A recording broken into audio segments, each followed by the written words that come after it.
Kita sampai kepada firman Tuhan. Hari ini kita akan melihat Kisah Rasul pasal 18.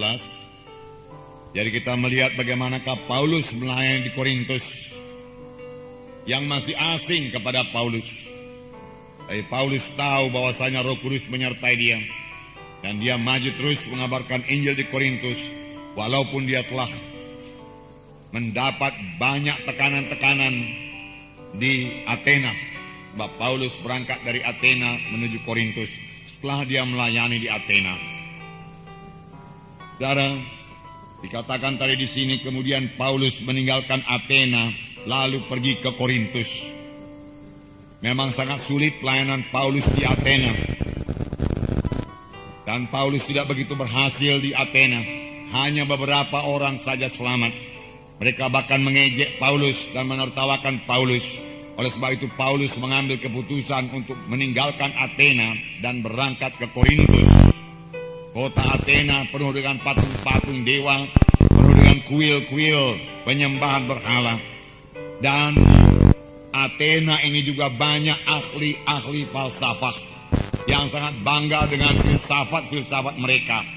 Filsafat yaitu mereka dapat menerangkan sesuatu dengan perkataan yang tepat. Nah, kepada orang-orang yang demikianlah Paulus mengabarkan Injil. Karena Paulus merasa sangat sedih hati dan kasihan melihat mereka. Walaupun mereka mengatakan dirinya beragama. Agama mereka, saudaraku, ada golongan Stoa, golongan Epikurus, dan lain sebagainya. Ya, tetapi itu semua tidak membawa mereka kepada keselamatan. Paulus merasa terbeban. Paulus merasa sedih. Dan mengajak mereka untuk percaya kepada Tuhan Yesus sebagai Tuhan dan Juru Selamat mereka. Lalu Paulus waktu berbicara dalam majelis Areopagus mereka di Bukit Mars, dia katakan satu khotbah yang terkenal, saudara. Begitu baik khotbah tersebut, saudara. Tetapi hasilnya, saudara, tidak begitu banyak orang diselamatkan. Hanya beberapa orang saja selamat. Bahkan waktu Paulus mulai mengkhotbahkan mengenai Tuhan Yesus, kematian dan kebangkitannya, mereka menertawakan Paulus dan mengejek Paulus. Mereka mengatakan Paulus itu seorang pleter.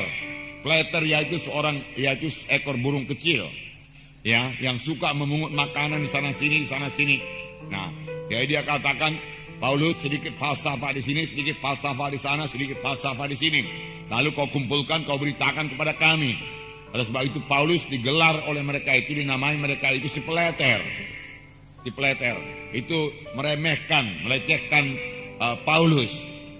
Jadi mereka, saudaraku, tidak percaya kepada Injil yang dibawa oleh Paulus. Oleh sebab itu, saudaraku, Paulus mengambil keputusan berangkat ke Korintus dengan hati yang berat, saudaraku. Dia tidak begitu berhasil di Athena, hatinya berat. Namun itu tidak membuat Paulus berhenti mengabarkan Injil. Dia diejek di Athena, tetapi dia meneruskan pelayanannya ke Korintus. Dia tidak mau kalah. Dan nanti kita baca bahwasanya sesampainya di Korintus dia sudah dalam keadaan lemah. Sampainya di Korintus dia sangat takut untuk gagal kembali. Jadi dia mengabarkan Injil pada mulanya seorang diri saja di Korintus. Padahal Korintus kota yang besar, kota perdagangan pada waktu itu. Penduduknya kira-kira 400.000 jiwa. Itu masuk kota yang besar, jajahan Roma. Jadi nyatalah, saudaraku, di Korintus ini Paulus menghadapi tantangan yang sangat berat. Tetapi dia percayakan Injil Tuhan. Dia percaya Injil Tuhan bisa mengobatkan mereka. Dan Tuhan yang mengutus Paulus ke Korintus. Oleh sebab itu bagaimanapun jahatnya kota itu, bagaimanapun najisnya kota Korintus itu, bagaimanapun gelapnya kota Korintus itu, Paulus mengabarkan Injil Tuhan dengan bersandar penuh kepada kuasa Tuhan. Nah, apa yang diperbuat oleh Paulus di Korintus?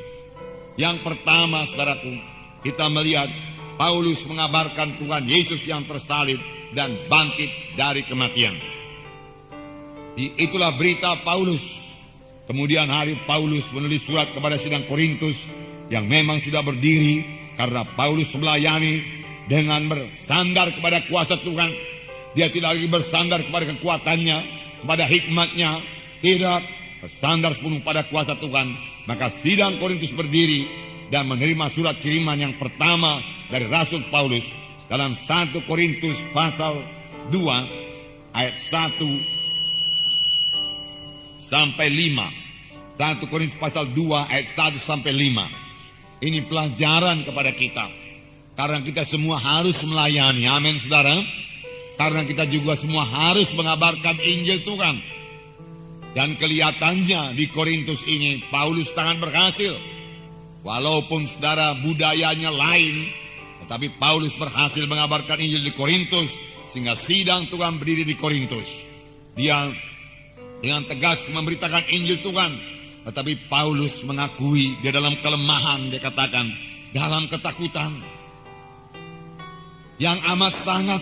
Paulus berkata, rasul yang besar bisa ketakutan, saudaraku. Tetapi ketakutan Paulus ini membawa dia berserah dan bersandar sepenuhnya kepada Tuhan. Dia tidak mau gagal lagi sebagaimana dia gagal di Athena. Dia mau orang-orang di Korintus diselamatkan Tuhan. Dia bersandar sepenuhnya kepada Tuhan. Dia katakan, aku tidak memakai kata-kata indah. Aku tidak mau memakai kata-kata hikmat manusia. Tidak. Itu kutinggalkan. Aku telah memakai kata-kata manusia, hikmat manusia, untuk mengimbangi ahli-ahli falsafah di Athena. Tapi hasilnya minim sekali. Tetapi di Korintus dia mengubah segalanya. Aku tidak mau memakai perkataan-perkataan hikmat manusia. Aku pakai perkataan Tuhan yang hidup. Dia katakan, untuk menyampaikan kesaksian Allah kepada kamu. Tetapi dikatakan, baik perkataanku maupun pemberitaanku tidak kusampaikan dengan kata-kata hikmat yang meyakinkan, tetapi dengan keyakinan akan kekuatan roh.